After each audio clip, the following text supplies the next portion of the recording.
హనుమ విషయంలో మీకు ఎదురుగుండా ఒక మూర్తిని కూడా పెట్టి పూజ చెయ్యక్కర్లేదు.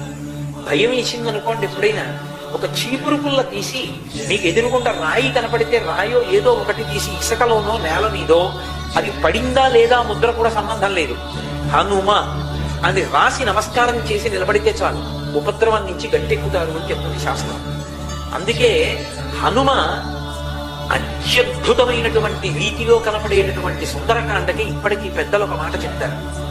ఏదైనా జీవితంలో జటిలమైన సమస్య వచ్చినప్పుడు దాన్ని ఎలా పరిష్కరించుకోవాలో అర్థం కాకపోతే సుందరకాండ పుస్తకం తీసుకొచ్చి అక్కడ పెట్టి రామచంద్రమూర్తికి, సీతమ్మకి, హనుమకి నమస్కారం చేసి ఒక కొత్త చీపురు పుల్లని తెచ్చి కళ్ళు మూసుకొని సుందరకాండలోకి గుచ్చితే ఏ కాగితం దగ్గరికి చీపురు పుల్ల గుచ్చుకుంటుందో అక్కడ సుందరకాండ విప్పి చూస్తే ఈ సమస్యకి పరిష్కారం రామాయణ కథాంతర్గతంగా కలుగుతుంది.